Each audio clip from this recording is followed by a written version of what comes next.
surmountable. Is that a word? Yeah, okay. Yeah. I've never used the word surmountable. Now I'm just thinking like surmountable, which is like a really weird knight's name. Let's get back. Ride me, squire.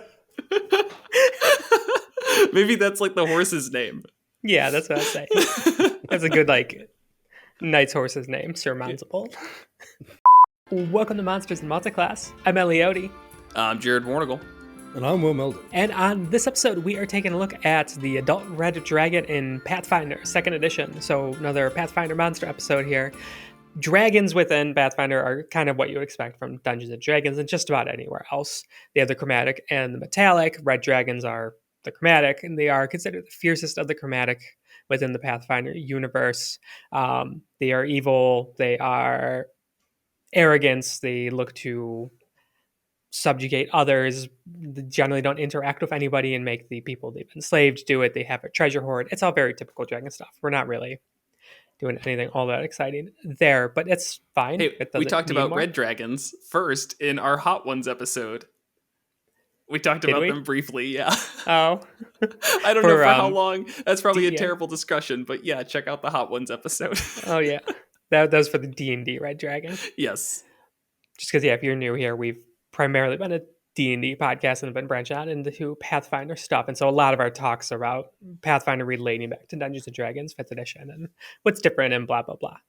Spoilers, we're liking Pathfinder a lot, but it also dawned on us yesterday that we've been playing 5th edition D&D for 10 years now, basically, since it was like a playtest packet, if you count that.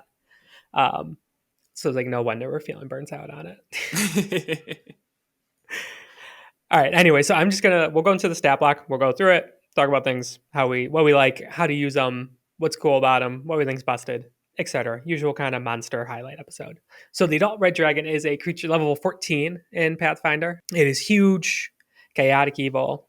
Perception of plus 26 is dark vision. It has a scent size that's imprecise to 60 feet, and it has smoke vision. Smoke vision is basically it can't be... smoke doesn't obscure its vision. It could essentially see through smoke, which makes sense because it creates fire and probably create a lot of smoke. And so smoke being obscured by smoke is a thing in Pathfinder. And so here's a way for the thing that makes smoke to not be obscured by it.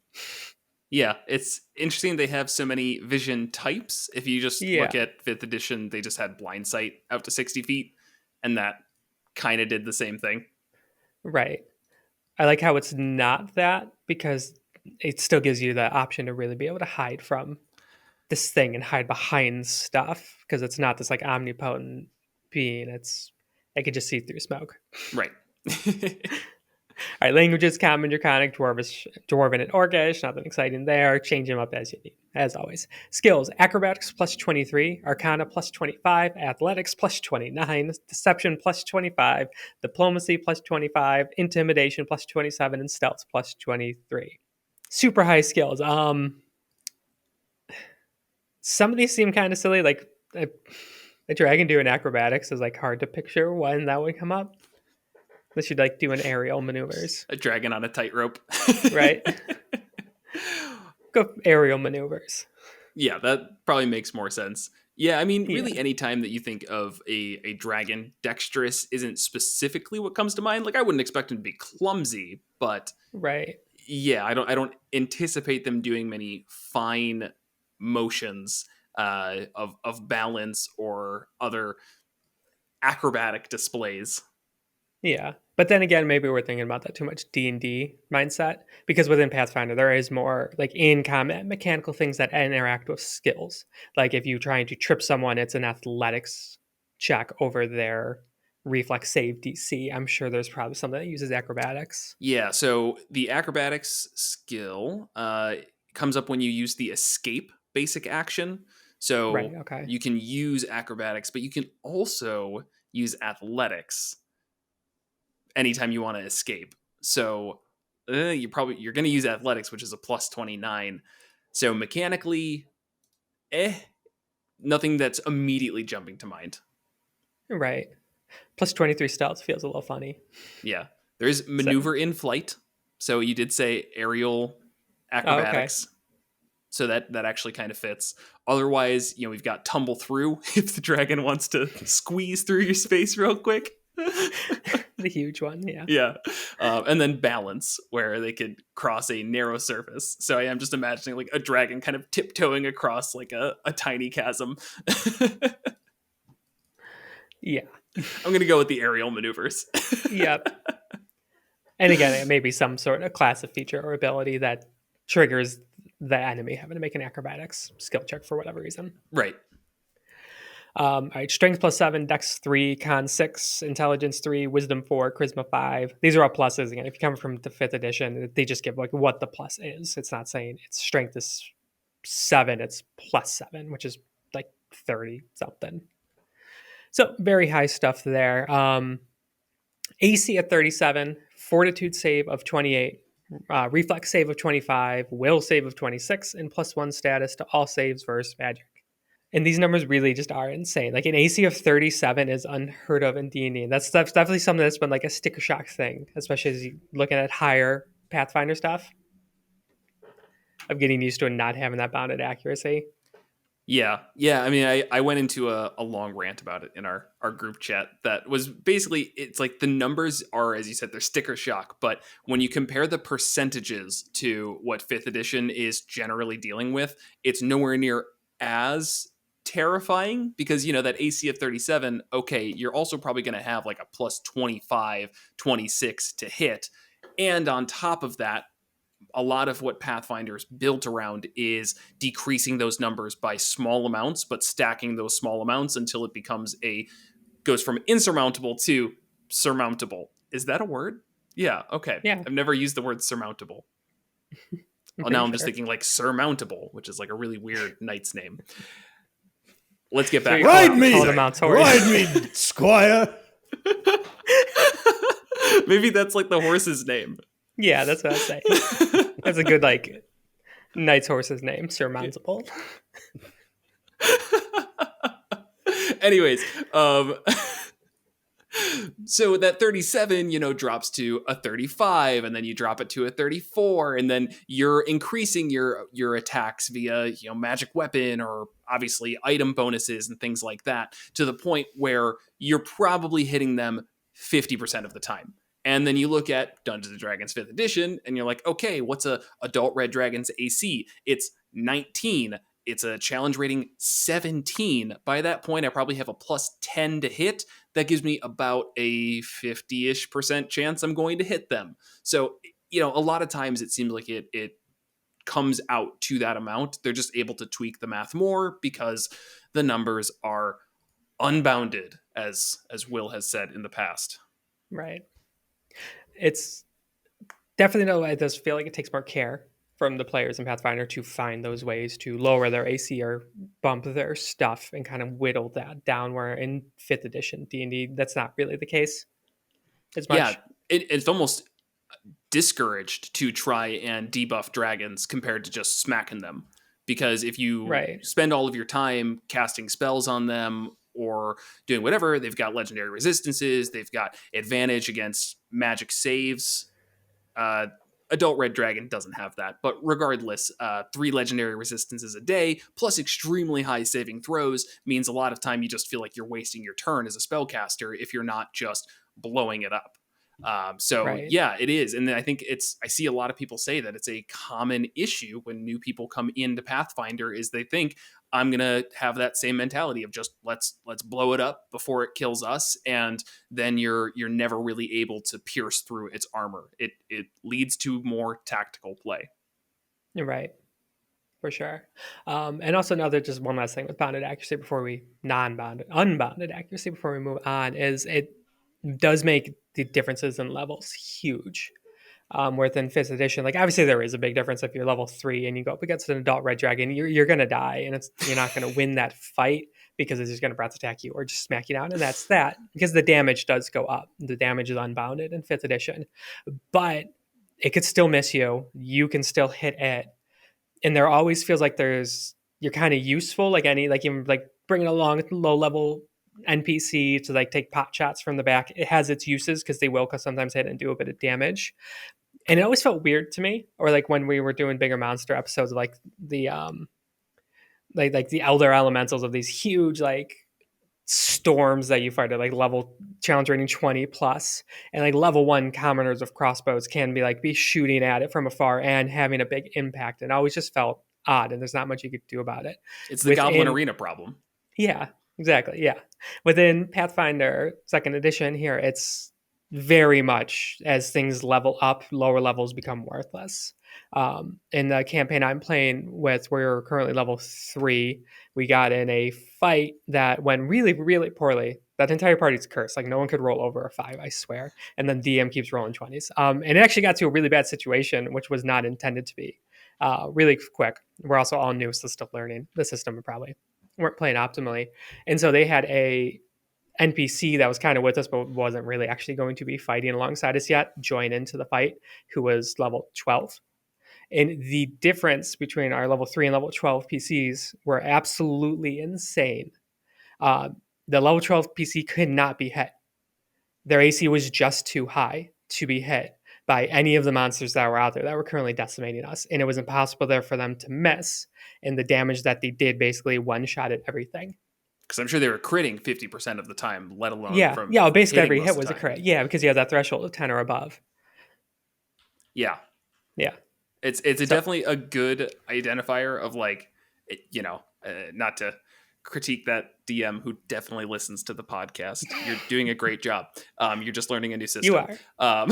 Also, no, they didn't do anything wrong. It was right. It was the bad dice rolls and rolls everything. just, yeah. Right. And they were just stepping in to make sure we didn't TPK off of wolves. Major thing to keep in mind if you're going to try and have that level disparity, you can't do it in the same ways because it's, that's a 9 level difference. Whereas you say in 5th edition, you do a 9 level difference. It's there, but it's not that big a deal. Like you can still be on, I don't know. It won't totally overshadow the entire fight. Just mostly. Right. Right. All right. That was a big tangent about bounded and unbounded accuracy, but we're going to continue going off on random tangents about comparing Pathfinder and 5th edition. And if you don't like that, I'm sorry. Come back in 2 years when we learn Pathfinder well enough to get over our 5th edition pains. Right. All right, moving on. Hit points 305. It's immune to fire, paralyzed, and sleep, and has a weakness to cold of 15.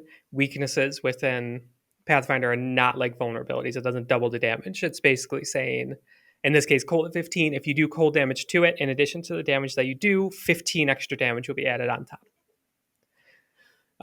Cold 15 weakness is pretty strong, so that's a nice thing to exploit, but not so strong it's going to like trivialize the entire fight. So again, another little tangent. I love the weakness resistance system. Or I don't think they call it resistance, whatever they call it in here, but yeah, it's obviously allows for much more specificity in terms of what you're allowing to have weaknesses or resistances.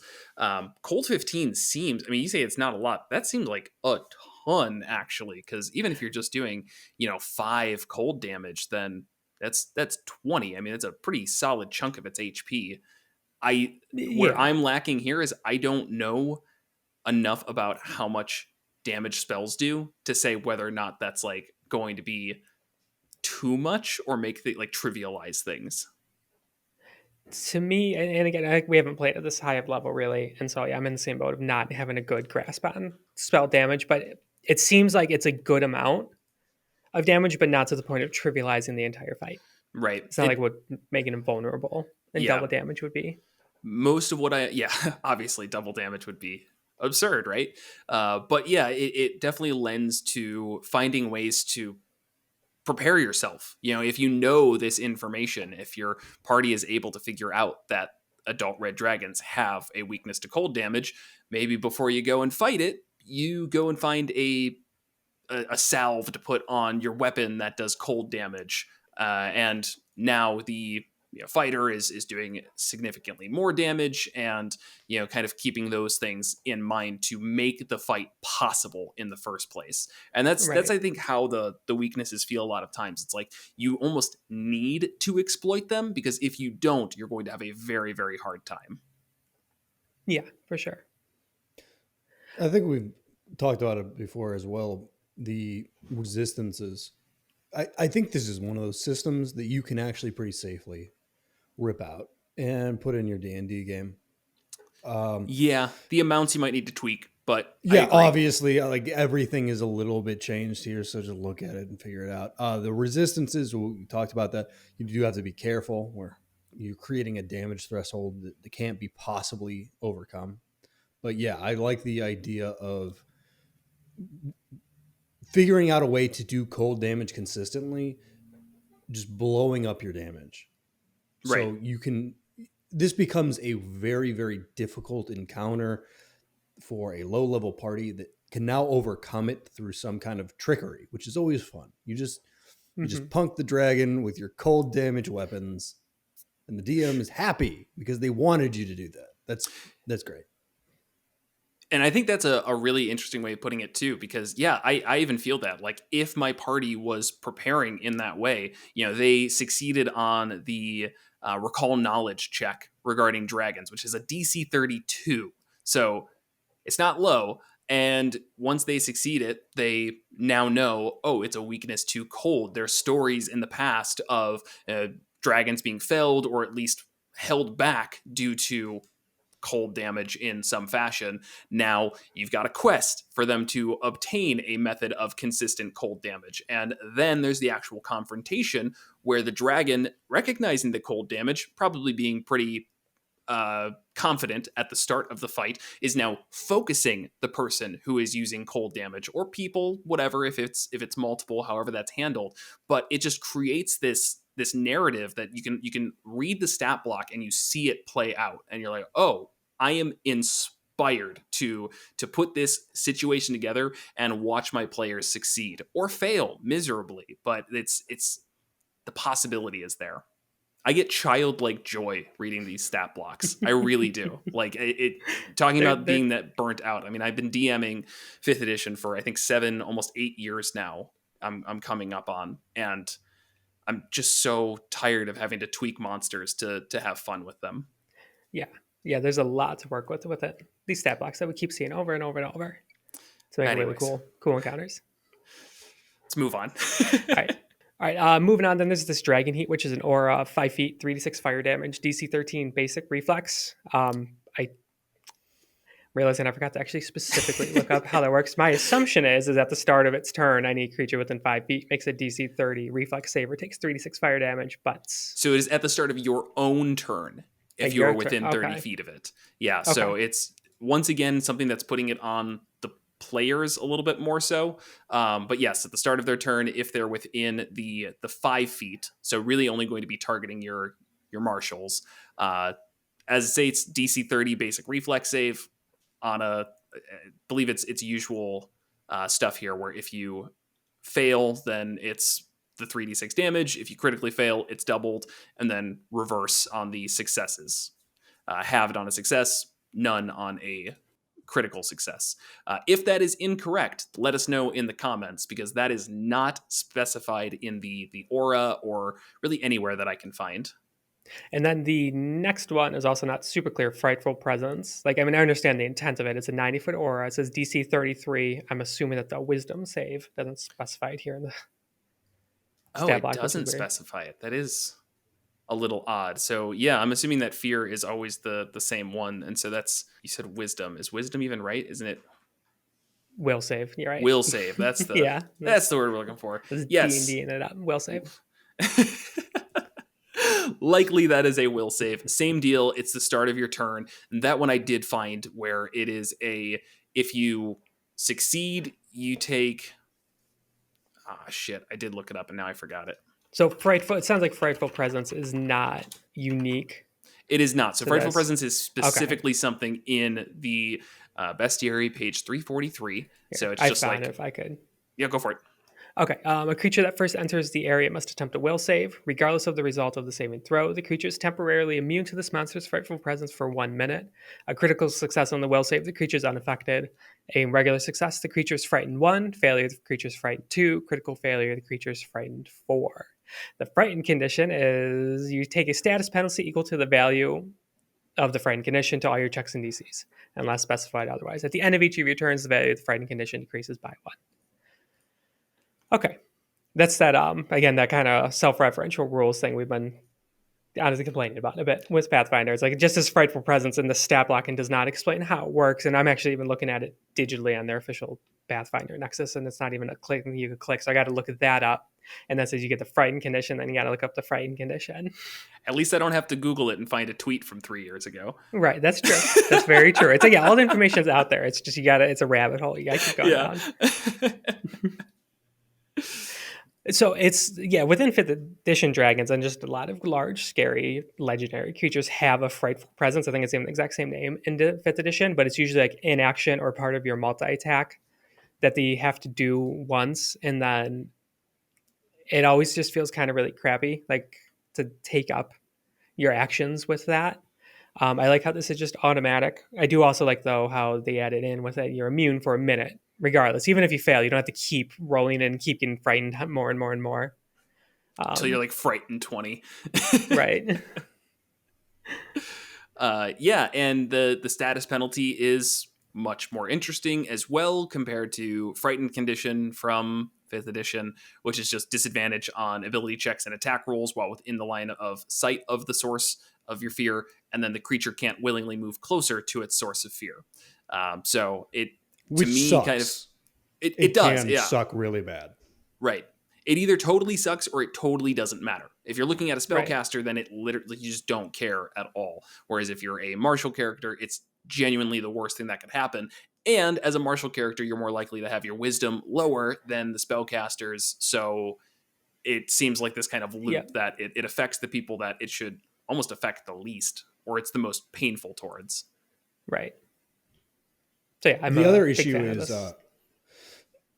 D&D has the situation that Pathfinder has where you can create these weird hard locks on your party where if you have a very bad wisdom, you absolutely are going to get frightful presence. You're never going to be able to unfrightful presence yourself, and you're going to spend the rest of your fight there. This one, as a decaying situation, makes a lot more sense and works a lot better. Yeah, because even if you get that critical fail, all right, this sucks, but one, I can keep doing what I want to do. I'm just going to be bad at it. And also, I can see the light at the end of the tunnel.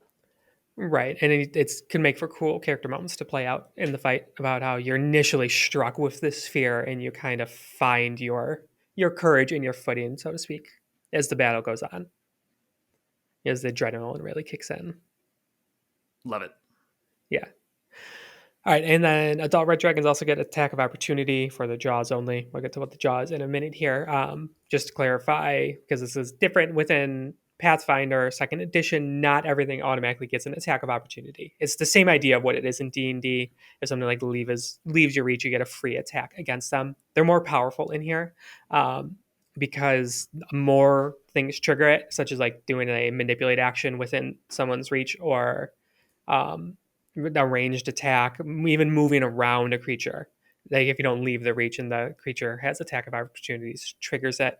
And it does not trigger the multiple attack penalty, which is a Pathfinder specific thing as well. Whereas the more you attack in your turn, you get a -5 and -10 to your attacks, and attacks of opportunity exist outside of that, which is nice. So it's good to see it. I'm starting to get the impression in these kind of like bigger, more legendary, just famous monsters, a lot of them have that attack of opportunity to add to that sort of fear factor, and that you need to be really careful about positioning, and it just makes sense that an adult red dragon would have it. I just imagine an adult red dragon making the party eat bugs. Fear factor. It's just welcome to my lair. Eat these bugs. Anyways, attack of opportunity. Yeah, it's cool. Yeah. All right, and then moving on to action. So moving in Pathfinder is an action, so speeds are in here. So they have speed of 50 feet and then a fly speed of 150 feet. That's a lot of flying speed. Yeah, it is. Just that's flying. It. That's a lot. I mean, 40 movement speed and 80 fly speed in the 5th edition one, whereas 80 was still a lot. I mean, obviously 150 is nearly twice that. So it's, it goes to, I guess what comes to mind is that idea once again of you need to level the playing field before fighting this thing. If you are just out in an open field and a dragon attacks, it is going to absolutely destroy your party by coming down, breath weaponing, which we'll get to obviously, maybe making an attack, flying off, whatever, and then coming right back once the breath weapon recharges, and it can do it all again. There's no reason for it to sit there and just hover above 20 feet and wait for you to earthrend it down or whatever. I'm sure there's some spell to bring a dragon to the ground. It's you got to be prepared. Yes, for sure. Yeah, I know that is an issue in 5th edition of playing dragons too optimally in that sense of just stay way out of range and flying away and then diving in, breath weapon, and leaving again until it comes back. I'm not familiar enough with the high level spells and capabilities of PCs to really have an opinion on if that's counterable. I'm just going to assume the answer is yes. Somebody in the comments, though, let us know. What spell would you use to stop a dragon from cheesing the party? Yeah. Or, again, that's maybe too D&D focused. Just what ability? Maybe the marshals can do it. I mean, I know there's the Titan Wrestler skill feat, which allows you to grapple and stuff multiple size categories above you. Yeah. I don't know where the limit is, so I don't know if you could go up to huge. But your athletics does get up there quite a bit. Yeah. My level 3 characters focused around that stuff has plus 12 to athletics. So at 14, it's probably at the point where I could probably grapple a dragon. Yeah, that sounds awesome though. Yeah. I'm loving the idea of your fighter jumping up into the air and wrapping around the dragon's neck and pile driving them into the ground. I love it. It's kind of what I want. I need to look into those. I also know there's skill feats for getting marshals jump distances really, really crazy. Yeah. Where they can kind of do that stuff, leap into the air to smack a flying creature out of the. So. How fun. Should be ways. I mean, just mathematically though, you've got a 50-foot cone, 150-foot fly speed. You could probably just toast every party if you played this right. Can you jump 50 feet in the air? I don't know. Probably not. I'm going to try. Yeah. Gonna start practicing now. All right, moving on to the actions. There's 4 melee actions. I'm just going to kind of rapid fire through these because they're nothing too different between them, just different options. And again, in Pathfinder, you have 3 actions, and then different things you take one of those actions, or 2 or 3, depending on how it's specified. All of these take 1 action. You have Jaws, Claw, Tail, and Wing. The Jaws is plus 29 to hit. If it has a reach of 15, if it hits, it does 3d12 plus 15 piercing damage plus 2d6 fire. Pretty heavy hit. The Claw is plus 29 to hit. It's agile, so that multiple attack penalty you mentioned a little bit ago is lessened a bit. Instead of -5 and -10, it's -4 and -8. This is reach of 10 feet, and to hit, it does 3d10 plus 15 slashing damage. Its tail is plus 27 to hit, reach of 20 feet, 3d12 plus 13 slashing, and its wing is plus 27 to hit. Also agile, 15 feet reach, and its damage is 2d10 plus 13 slashing. A lot of options to pick from. I'm looking at it. I don't see this is definitely the optimal path through it. It's just kind of situational, especially because differences in damage types between piercing, slashing, bludgeoning matter a lot more in Pathfinder. So just picking what's appropriate, I would imagine an adult red dragon would be smart enough to do so. Yeah, I mean, likely if you just were going to use all 3, ignoring the frenzy and breath weapon and those options down below, Jaws and 2 claw attacks will probably do you, but talking about the difference of 1 or 2 damage when we're talking about an average damage per round in the 70s, 80s. So it doesn't really matter that much. Yeah, it hits hard. If it really focuses, it could down someone very fast. It does have arcane innate spellcasting of a DC of 30 with spell DC of 35. It could cast suggestion and has 2 cantrips which are upcast at height in the 6th. Not use D&D terms of detect magic and read, or I'm not super familiar with these spells. I don't know if these worth really diving into these. I think the names honestly kind of take care of it. Suggestion not going to really be used in combat too much, but it fits the red dragon subjugating people aspect. Could be used in combat, I guess, but if depends on where the fight's at, we'll say. Detect magic, obviously good for a dragon to know if there's magic, I mean, that's the long and short of it. They can see the party walking in and know, okay, they've got tons of magical spells on them. And it does say, I feel like this can be useful in terms of like finding what type of magic. So when it's heightened to third, you learn the school of magic for the highest level effect within range that the spell detects. If multiple effects are equally strong, the GM determines which you learn. And then if it's heightened to fourth, you also pinpoint the source of the highest level magic. Like for an imprecise sense, you don't learn the exact location, but can narrow down the source within a 5-foot cube. So, if you have a really, really high powered magic item on the party, then the dragon knows who is the most important one to focus on. And sure, you can do this in combat, but those are probably things that you do while the party's walking up in some fashion, or they've already done it via, scrying means or scouting means. I mean, just ways so that you can in universe justify why the dragon knows what the party's packing. Right. Yeah, that's also what a read aura does too. Text magical auras and around items and things. So yeah, it's just kind of a combination there. Yeah, that's very true. So, and heightened to 6, read aura allows you to target any number of objects, and you can learn the school of magic, whether or not the item is magical. And if the object is illusory, you detect this only if the effects level is lower than the level of your read aura spell. Interesting. So yeah, if you try and get all those magic frost weapons to go take down your dragon, it'll know. Right. And also suggestion, you said not combat, but it absolutely can be combat. It's 2 actions. Can be done in combat, and you could suggest a course. And it's basically the D&D suggestion spell, but it lasts a minute instead of like up to 8 hours or until complete. And so you could really mess with someone's plan in combat. Yeah, that's true. Though it still has that rider of until the target has completed a finite suggestion or the suggestion becomes self-destructed or has other obvious negative effects. That's when it does become a little bit difficult because it is hard to justify, we'll just say walking over and doing absolutely nothing when a dragon is there murdering your friends. It's one of those like, well, is that self-destructive or has an obvious negative effect? I'd probably say yes. There's a pretty negative effect to ignoring your friends getting murdered. Okay. Moving on, then we have the breath weapons. 2 actions. The dragon breathes a blast of flame that deals 15d6 fire damage in a 50-foot cone. It has a DC 36 basic reflex save. And then it can't use its breath weapon again for 1d4 rounds. Crazy damage. Yeah, 52.5 average damage.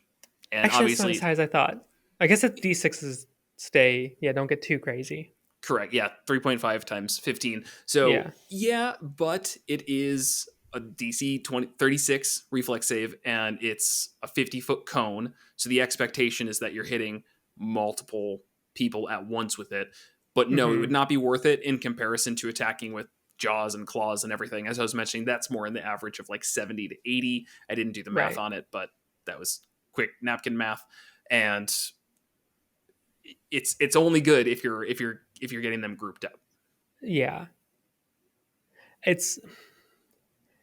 I kind of like it that it's less. I think that always felt not great with D&D's dragons, where the breath weapon is like the main damage dealer. Yeah, the main damage dealer, to the point where, I mean, people need to prepare for it and split up and like can be one-shotting people of appropriate level. Like the damage is so high. It's like basically waiting until it recharges. And it is a recharge where you need to roll like a 6 on a D6 for it to come back. And the fight seems to be trying to minimize those. Where this one, it's the breath weapon definitely has its tactical uses because you can hit a bunch of people and really weaken the party. But 50 damage at 14 is not like, it's a lot, but that's not like one-shotting people. I like that band. It feels more in balance. Yeah, unless you critically fail, in which case that might. Well, I don't know about one shot, but it's going to do a lot of damage. Yeah, 30 d6. Yeah, or I guess it just doubles, but yeah. Yeah. And I do also like the fact that it's not a recharge. It can't use the breath weapon again for 1d4 rounds. That's just in general better tracking doing the recharge. I don't know. It's too swingy. You might get a fight where it doesn't come up once. You might get a fight where every single round you're able to use that breath weapon. It doesn't feel right. do sort of wish, with the limited experience I have, I do sort of wish that the breath weapon was 1d4 plus 1 rounds, because this does still run into the issue where they might just get it every single round. There's a 25% chance they'll get it from one round to the next. If it was 1d4 plus 1, that's now not possible, and it has ways to continue fighting probably for that long without any issue. So you will see it multiple times no matter what. It's just a matter of how balanced is this fight going to be. Yeah. This is actually in the DM's favor. So there was always that hope in the Dungeons and Dragons variant with the 5 or 6 recharge that it just never came back. And you're absolutely right to identify that it just kind of ruined things. Like, oh shit, this is just like, you either find a way to avoid this or you all die. Sucked. But yeah, this one, I think it is a little dull, but I get why it's going for that. I'll take dull and consistent. Go ahead. Yeah, it does also have the option of coming back sooner. You have or not the option, the chance. Draconic Momentum. The dragon recharges its breath weapon whenever it scores a critical hit with strike. And with plus 29s to hit, there's a decent chance it's going to be critting a decent amount. Though then again, at that level, the PC's armor is also, AC is also very, very high. So yeah, I think it's still likely if you're doing that Draconic Frenzy, which I guess I'll just read right now because we're talking about it. Because so, weird order. Draconic Frenzy, 2 actions. The dragon makes 2 claw strikes and 1 wing strike in any order. So 2 actions to make 3 attacks. There's a high chance that one of those is going to crit. So it really does actually sound more like the breath weapon is going to be a tactical choice when it makes sense, more so than a fight ender, like we were saying, 5th edition's more is. So I mean, I like that. I like that it's got an option to come back through that. And, you're probably not going to want to use it every time regardless. One thing I wasn't sure on with the Draconic Frenzy, I'm assuming I understand how this works, but it says you make 2 claw strikes and 1 wing strike in any order. Those still take the multiple attack penalty, right? Because it doesn't specify. Right, yeah. Okay. That would be my assumption. Usually that's always the case unless it specifically says otherwise. Okay. So that's good, and gives a way to, I guess, gives the DM a reason not to just use the jaw strike, because when you're looking at such high to hits, it does feel like it's like, well, who cares that I've got only a plus 19? The jaw strike is the strongest, so let me just do 3 of those in a row, which isn't really exciting just from a play experience. Like, you've got this whole stat block. You don't want to just be smashing the A button over and over again like my younger cousin playing Super Smash Brothers. You need to switch it up a bit. Yeah. And yeah, with the Draconic Frenzy, I think that solidifies it in there. It gives a good reason to use Claw and Wing. Tail is the big reach, yes. And it also does a lot, 3d12s to hit, and then the Jaw for attacks of opportunity. I think that would play nicely. Mm-hmm. So that is the stat block of Adult Red Dragon. There are variants which we could get to. I don't know if we want to jump on those right away or talk more about everything as a whole. As a whole, wow, what a terrifying fight. Yeah.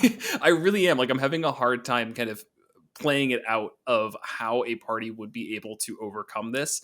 And that's a good feeling, I think. I mean, it really seems like, okay, unless they're, exploiting that cold damage and, finding ways to really give themselves an edge, be it from the cold damage or something else, this is going to be a super hard fight, even at level 14. I mean, sure, your attack bonuses go up, your AC goes up, whatever.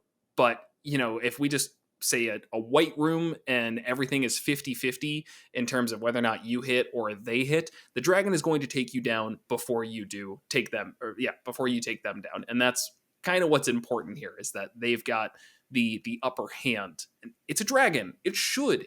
Right. They're kind of iconic. Yeah. But you can make them even cooler by making them spellcasters. Ooh, how do I do that, Ellie? So you read the Chromatic Dragon spellcasters thing at the beginning of the page. Oh. I have to read. So each type features a sidebar on spellcasting dragons of the type. To make one a spellcaster, you remove the dragon's Draconic Frenzy and Draconic Momentum abilities. That's the one where 2 actions for 3 attacks, or the momentum is getting breath attack back on crits, and give it the spells outlined in the sidebar. You can swap out any number of these with other arcane spells, provided you keep the same number of spells for each level. You might also want to increase the dragon's intelligence or charisma modifier by 1 to reflect its mastery of magic. So basically, those last 2 features and kind of actions we talked about, you get rid of them and then just give them a whole bunch of spells. As an adult red dragon, the spells by default that you get, so they would be DC 35 and attack plus 29. You get everything you get as a young red dragon. All right, we don't need to read. It's a long list. I've missed that. Yeah, that's builds. fine. Okay, that's you a get lot. We're not going to read of them spells. all, and also you could just change them as you want. So it is interesting though how it gets rid of the Draconic Frenzy. It makes sense. I mean, you are probably going to be casting a lot more spells, seeing as you have so many options. But I could see this being an extremely different fight from having the spell casting. Absolutely, because I mean, there's a lot of spells that they get. 3 4th level spells, 3 3rd level spells, 3 2nd level, 3 first, bunch of cantrips. Then that's just the young. Then they get 3 6th level spells. Yeah, it's basically 2 or 3 for everything. And you get this really great combo where you can use Wall of Force, which is actually even stronger in Pathfinder than it is in 5th edition. And you can just Wall of Force the party in and then just blast them with your breath weapon. And that's fun. That's good. That's a good time for everyone. Your party probably deserves that. I mean, I'm sure they do. There's nothing I love more than when I know a fight is winnable and all of you are just kind of like, what the fuck? Like you made this way too hard. And I'm like, just keep playing. Just keep playing. It all comes out. But when your back's against the wall, that's when you have the most fun. Right. It's overcoming the challenge. Yeah. But one thing that I don't want to say if I didn't love, but there's the expectation, I guess, is just that, it's the same level if you follow what's specified, removing Draconic Frenzy or removing Draconic Momentum. I do almost wish there was just like hey, if you just add spellcasting and don't take away anything, you're adding this much difficulty. It does seem like it's almost more of a soft science compared to a hard one, which is not common otherwise. Even when it says like raise their intelligence or charisma modifier by 1 or 2, it's like whichever makes sense. It's like, okay, well, how does that affect the math? Because we always talk about how the math is so finite and changing it even this tiny little bit might change a bunch. It's like, well, if I'm not sure of what that change is going to do, then I might overdo it. I might underdo it, whatever. Yeah. I mean, I would hope by the time you're running an adult red dragon or even a young red dragon, you're more comfortable and familiar. Not you specifically, just like, people in general. Sure. More comfortable and familiar with those tweaks and specifics and know how to kind of rein that in for their party. Like hopefully. Which to pick. And hopefully they look in the rules and find the part that says dragon, chromatic, and then read the rules on how to change spellcasting instead of just assuming that you add the spellcasting if you want them to be a spellcaster. Because, again, not specified on the stat block. But you can also make them a shape changer. Yeah. It adds the action change shape. And that dragon takes on the appearance of any small or medium humanoid. This doesn't change its speed or attack and damage bonuses with its strikes. I love that part. But it could just change what the strike deals typically to bludgeoning. So like the adult red dragon hits really, really freaking hard. And so like you shapeshift onto like some like meek little gnome who's super skinny and it could still punch people for like 3d12 plus 15 plus 2d6 fire damage. Yeah, and it could still breathe fire, great. Right? Like I'm not seeing it doesn't change anything else, is what it seems like. Right, I think they still have 150-foot fly speed. I mean, right? That one I'm loving because they're just gonna like take off like Goku and just go shooting out of the sky.